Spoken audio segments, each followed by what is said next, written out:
saya hormati putusan dari Rusun dan saya hormati bapak-bapak, saudara-saudara yang telah meluangkan waktunya untuk bisa berkumpul di kita ini. Pertama-tama kami mungkin mengucapkan berterima maaf kalau mungkin dalam penyampaian undangan ataupun dalam melaksanakan acara ini masih banyak kekurangan. Kami mohon maaf yang sebesar-besarnya karena inilah yang bisa kami sampaikan. Dan saya juga berterima kasih juga kepada bapak yang telah berada di sini.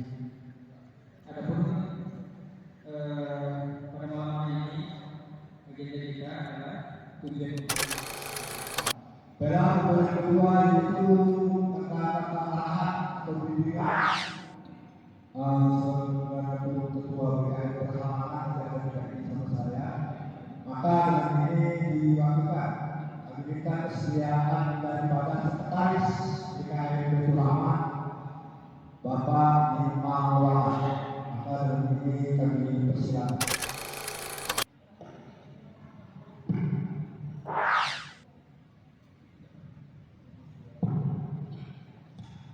Bismillahirrahmanirrahim. Assalamualaikum warahmatullahi wabarakatuh. Alhamdulillahirabbil alamin wassalatu wassalamu ala asyrofil anbiya'i wal mursalin wa ala alihi wa sahbihi ajmain. Rabbi shrah li sadri wa yassir li amri wa hlul 'uqdatam min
Jadi jangan salah juga, jazaa ini diperbolehkan ketika kita tidak mendapatkan hewan yang musnah. Contoh nih, kita cari di Deli Serdang, di Medan, di Siantar atau dimanapun sudah nggak dapat nih kambing yang musinah karena mungkin baru lahir atau gimana, itu baru boleh kita menyembelih domba yang jazaan.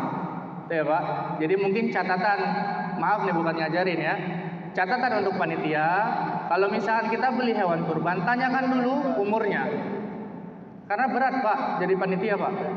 Dosa kita saja belum tentu kita mampu melewati hisabnya kan. Apalagi kita menanggung ibadahnya orang. Kita hisabnya berat loh Pak. Jadi panitia itu nggak cukup umur hewan kurban yang kita sembelih, batal kurban orang, sia-sia orang itu kan begitu. Jadi hati-hati untuk panitia gitu. Baik, mungkin saya dikasih singkat waktu ya yang kita bahas tentang PMK. Jadi tentang PMK ini virus yang menyerang sapi, kambing, ataupun hewan yang berkuku dua. Kalau kuda nggak kena PMK Pak. Tuh. Ciri-cirinya apa? Dia penyakit mulut, mulutnya itu sariawan, lidahnya itu pecah, ya kan? Kukunya itu luka, ya luka bisa lepas. Nah, Fatwa MUI tahun 2022 ketika sapi atau kambing yang terkena PMK gejala ringan itu boleh dikurbankan. Kalau dia gejala berat sampai dia menjijikkan itu dalam arti dia robot terus dia ngences, kita lihatnya jijik, itu nggak boleh dikurbankan. Tapi kalau misalkan dia itu gejala ringan dan sehat di hari tasyrik, boleh dikurbankan. Toyib. Itu mungkin untuk PMK. Selanjutnya kita masuki proses penyembelihan.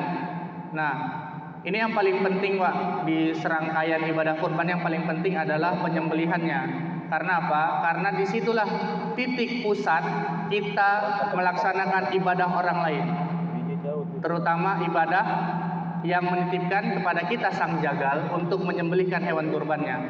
Makanya kenapa Rasulullah bilang kita itu afdolnya menyembelih sendiri. Jadi kita ini kurban, kita menyembelih sendiri itu afdol.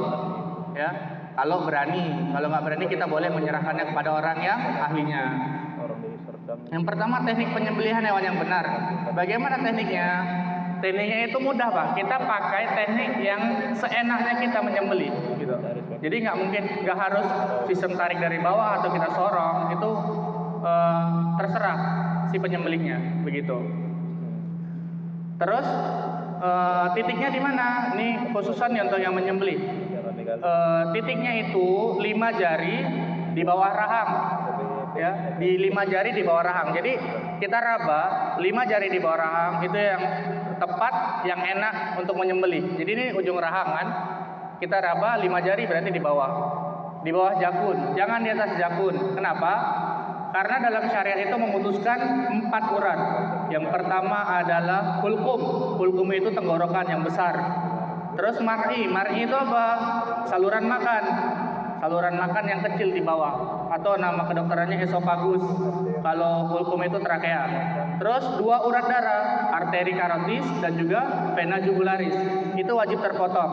Ya, kalau itu nggak terpotong, itu syariat penyembelihannya salah. Jadi dia di bawah jakun tepatnya. Kalau di atas jakun yang dipotong pangkal lidah, bukan esofagus dan trakea. Jadi itu sembelihannya haram, nggak boleh dimakan. Karena apa? Karena di atas jakun, syariatnya nggak terpotong. Ya, jadi hati-hati menyembelih itu harus di bawah jakun. Bang, bagaimana nyembelihnya Bang? Apakah kita bisa lihat jakunnya? Bisa. Caranya Bang, kalau misalkan sapinya dia bergelambir panjang, itu dia ditarik. Leher kulitnya itu ditarik, gelambirnya. Nampak tuh nanti dia jakunnya besar. Apalagi dia sapi jantan, betina saja punya kan? Apalagi jantan. Dia besar, tepat di bawahnya itu. Kita sembelih, ya, jangan di atasnya. Tuh.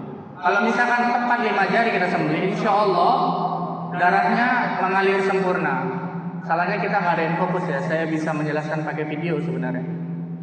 Nah, terus kriteria pisau yang kita gunakan, ya, kriteria pisau yang kita gunakan itu adalah 1,5 kali leher hewan. Pokoknya berapapun besar sapinya 1,5 kali leher hewan. Ya kita ambil perinciannya minimal 30 cm lah kalau untuk kepanitiaan. Ya, kalau untuk DRPH mungkin bisa 10 inci kan, atau 25 cm. Itu. Contohnya kayak gini ada saya bawa. Jadi kita ngamen Pak, kemana-mana bawa golok gitu.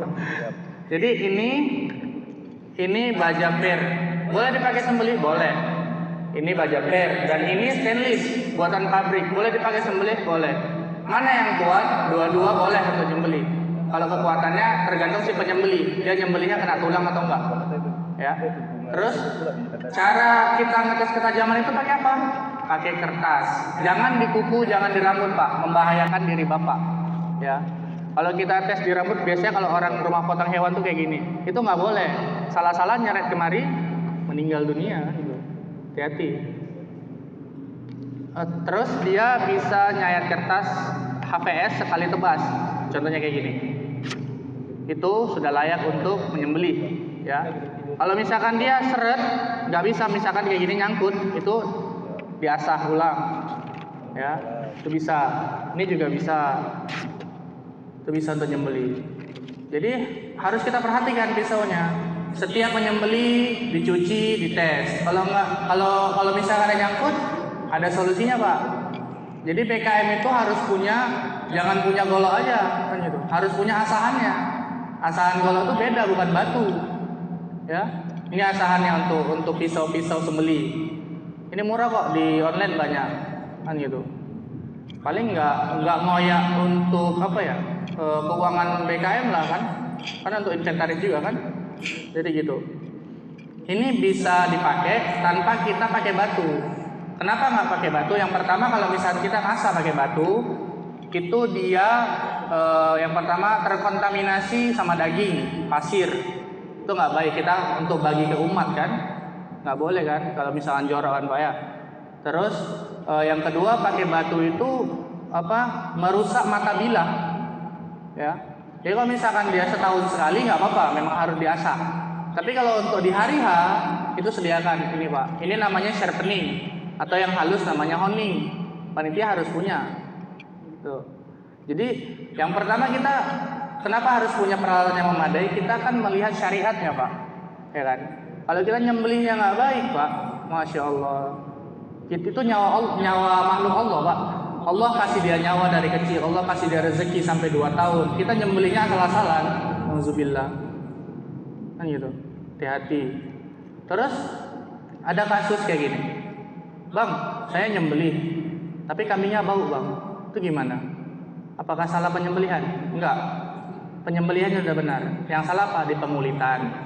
Pengulitannya bagaimana? Terlalu lama kambingnya disembelih sampai kaku, atau dia dijemur di panas-panasan, kan gitu. Terus yang kedua, ketika dibuka perutnya ada namanya kantong kemih itu pecah.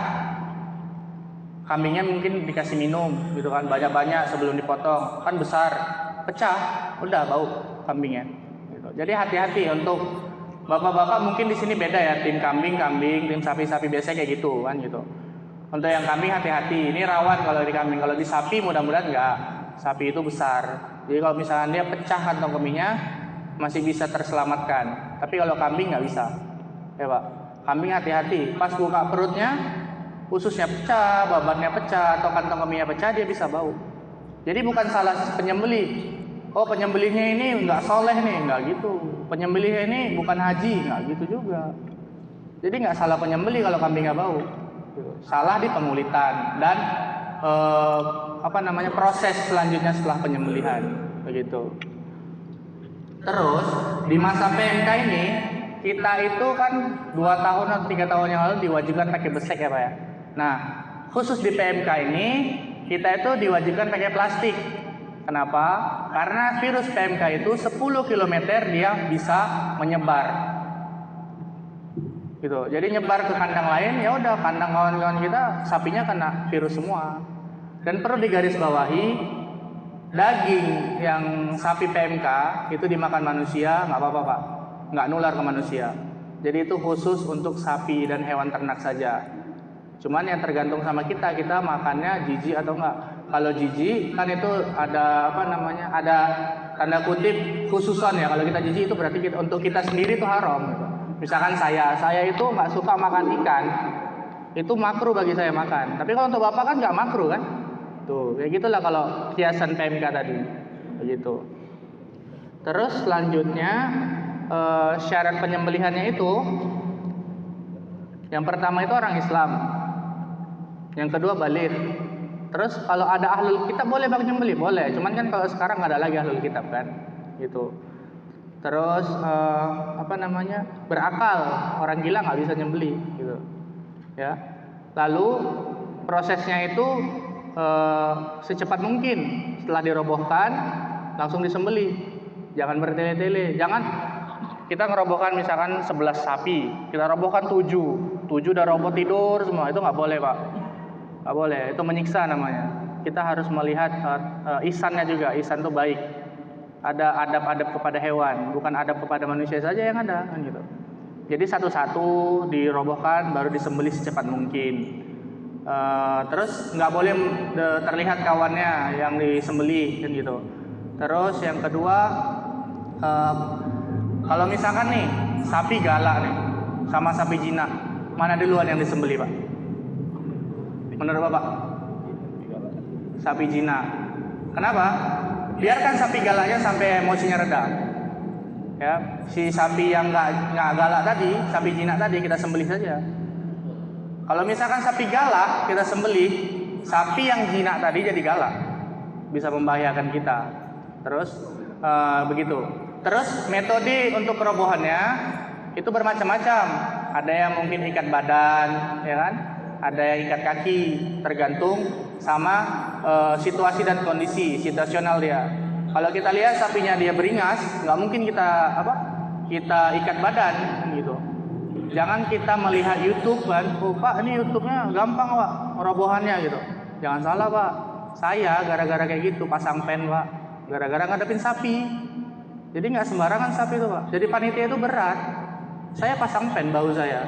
Kenapa? Berantem sama sapi gara-gara mengikuti panitia untuk metode dia melihat YouTube. Jadi dia melihat YouTube, talinya kan dililit badannya. Biasanya kan di YouTube tuh ditarik jatuh lembunya. Sapi Medan beda sama sapi Jawa pak. Nggak bisa disamakan. Korbannya saya sendiri. Saya pasang pen. Jadi nggak bisa kita. Kalau kita udah menyerahkan kepada yang ahli atau yang udah berpengalaman, ya sudah biarkan saja metode seperti apa, kan gitu. Nggak harus kita atur-atur begini. Akhirnya celaka. Kalau celaka, adakah panitia ngasih asuransi untuk si jagal? Ada BPJS disediakan panitia kan enggak? Gitu. Makanya hati-hati pak. Kan nggak ada. Gitu. Terus untuk pengemasan, ya pengemasan itu pisahkan pak kalau bisa, usus sama daging itu dipisah. Jadi yang boleh masuk di daging itu apa?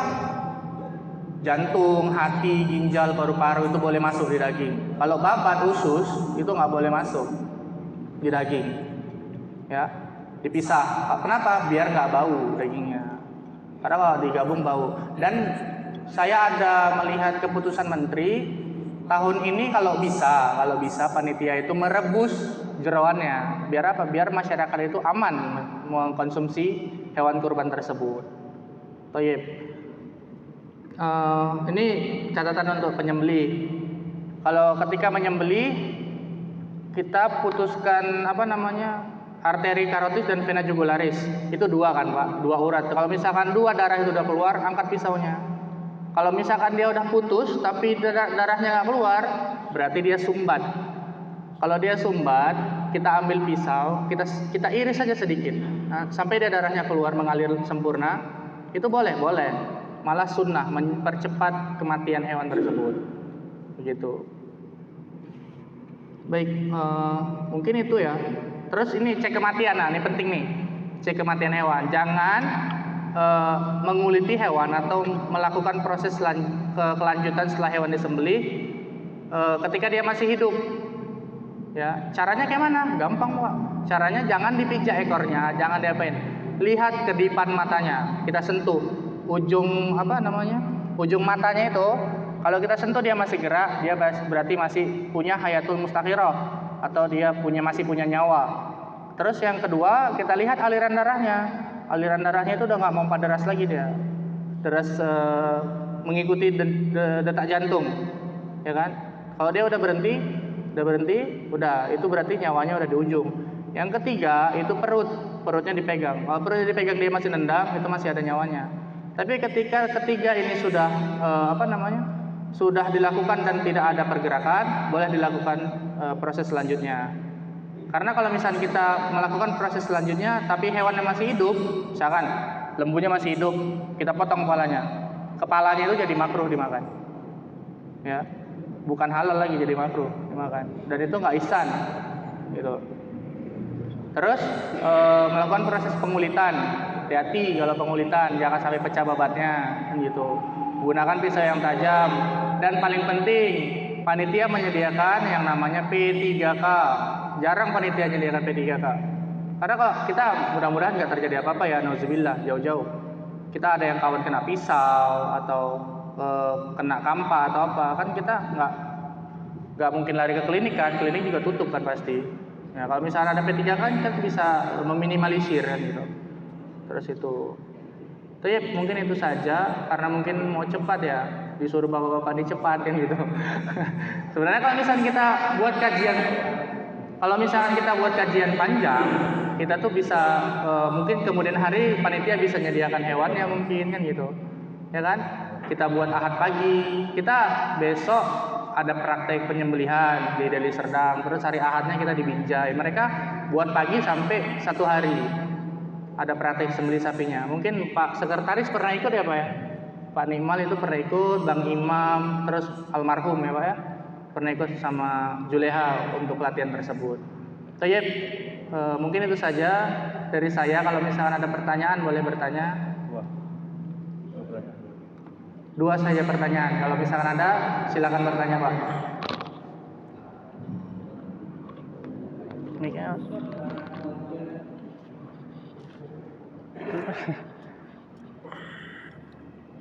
Ustaz Agus tuh.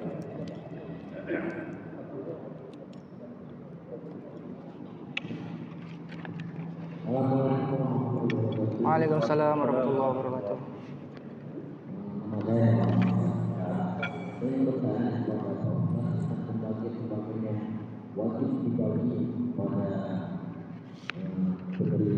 Catat bang.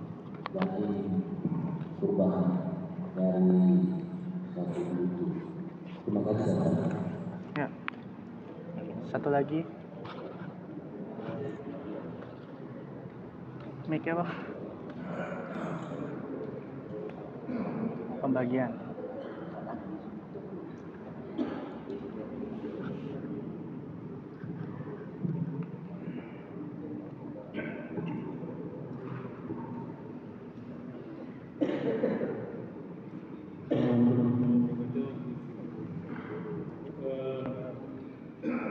Apa triknya jika lembu nggak mati-mati? Dari tunggu nggak juga mati. Ini penting karena kita dikejar waktu dan semua persyaratan penyembelihan terlaksana. Insyaallah. Sip. Baik, kita jawab dulu yang pertama tadi ya, pembagian. Ya Pak, pembagian ini yang sering ditanyakan juga sama panitia-panitia di luar. Bagaimana pembagian yang baik? Nah, pembagian yang baik itu yang pertama ketika dalam 1 ekor sapi atau kambing itu dia ada pembagiannya yang udah diatur dalam syariat. Berapa? Untuk yang kurban itu 1/3 bagian gitu. Nah Bang, kita kan ini udah di global semua Bang. Misalnya 11 lembu kita turunkan dagingnya, kita total sekian kilonya. Ya udah bagi rata 1/3 berapa untuk berapa yang kurban gitu. Itu yang penting ya, kalau bisa yang kurban itu sudahlah, kita tuh kalau kurban ya berkorban gitu kan, gitu. Jangan kita serahkan mentang-mentang kita kurban, aku mau pahanya atau aku mau lidahnya, itu berarti dia apa ya, nggak ikhlas dalam berkorban tersebut kan gitu. Nah berkorbannya kita udah percaya sama panitia, biarkan panitia yang melaksanakan itu gitu. Storing nih. Terus untuk yang paling penting ini, jangan memberikan si penyembelih tanpa akad. Jadi haram Pak, penyembelih itu nggak boleh diupah dari daging. Ya. Jadi gini cara triknya, udah disembelih kan semua, kan si penyembelih mesti dapat tuh bilangnya kayak gini, ini Pak upahnya, misalkan ada uang 100.000 atau berapa, ini upah menyembelihnya, dan ini hadiah dari panitia Pak. Jadi jatuhnya hadiah dia, bukan dari bagian hewan kurban tadi. Ini hadiah Pak, itu boleh, karena akadnya dia hadiah, tergantung sama akadnya Pak. Jadi jangan nggak ada akad, nggak boleh. Si penyembelih itu nggak boleh dibayar pakai daging, ya, haram. Itu udah diatur sama syariat. Tuh. Terus masalah ini saya tambahin dikit, masalah kulit. Gitu. Sebenarnya kulit ini gampang Pak, nggak boleh dijual, nggak boleh apa gitu. Kalau misalkan dibagi, masyarakat males ngerjainnya, dibuang-buang paret, biasa gitu kan. Kalau dibagi, gampang Pak. Kumpuli semua sohibul kurbannya, kita tanya, Bu, kulit ini mau untuk administrasi kepanitiaan. Kalau misalkan si pekurban ridho, berarti dia udah mengikhlaskan. Ya udah, jual aja. Tapi harus dikumpulkan dulu sohibul kurbannya, ditanya. Ya kan? Jangan gara-gara misalkan 1 lembu 7 orang, yang 6 udah oke, 1 nggak oke karena nggak dikabarin, sentimen dia. Aku nggak dikabarin, nggak ikhlas kalau kulitnya dijual. Ya itu salah. Gitu. Jadi memang panitia itu harus banyak-banyak sabar Pak. Gitu kan, ngadepin karakter-karakter sohibul kurban. Boleh dijual ya, kalau udah dia ikhlas si pekurbannya, silakan, nggak apa-apa. Gitu. Atau mau dibagikan sekalian untuk bumbu, jadi kulitnya dijual, dibeli bumbu untuk si kurban, untuk dibagikan setiap bungkus, nggak apa-apa. Gitu. Atau mau dimasak sekalian juga nggak apa-apa. Gitu. Jadi bermanfaat untuk orang yang mungkin nggak punya duit beli bumbu, udah dimasak sama masjid, kan gitu. Tapi itu mungkin jangka ke depan lah kan gitu. Terus yang kedua, trik biar cepet mati sapinya ketika sudah disembelih, syariatnya sudah terpenuhi. Jadi yang saya jelaskan tadi Pak, lembu mati lama itu karena dia sumbat, bukan nggak sempurna menyembelihnya ya, tapi mungkin ada urat yang sumbat. Nah mungkin Bapak bisa lihat ketika kita nyembelih itu ada urat 2, dia panjangnya segini, sebesar jempol saya lah. Itu dia denyut-denyut Pak. Dia tandanya itu minta dipotong, keluarkan darahnya. Gitu. Ya itu yang buat dia lama mati Pak. Kalau misalkan kita tahu, kita ambil, kita potong, keluar darahnya, insya Allah cepat dia matinya. Gitu. Dia bumpat saja kalau lembu lama mati tadi. Atau salah penyembelihan. Apa kan kita udah diatur, kita nyembelihnya nggak boleh di atas jakun. Kalau di atas jakun pasti dia nggak mati. Karena apa? Arteri karotisnya itu udah naik ke atas Pak. Jadi nggak di sini lagi, dia di sini. Gitu. Jadi ke otak dia larinya. Jadi nggak akan terputus lah, nggak mati ya. Hanya saja kalau dia nafas dari kerongkongan dia. Hanya saja dia nggak makan. Kalau nafas bisa dari kerongkongan. Tuh makanya nggak boleh dalam syariat Islam itu nyembelih harus di bawah jakun. Tuh yang buat lama mati itu Pak. Bisa jadi bumpat atau salah penyembelihan. Tayyib, itu saja.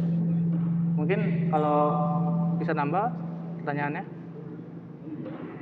Cukup. Mungkin itu saja dari kami tim Juru Sembelih Halal. Kalau misalnya ada salah kata atau salah dalam sikap saya menyampaikan, mohon maaf. Karena saya manusia biasa, banyak khilaf. Mungkin saya masih muda, bukan berarti saya ngajarin bapak-bapak ya. Yang mungkin udah pengalamannya lebih tinggi lah dari saya kan gitu. Jadi saya hanya menyampaikan ilmu yang saya punya. Baik. Wabillahi taufiq wal hidayah. Assalamualaikum warahmatullahi wabarakatuh.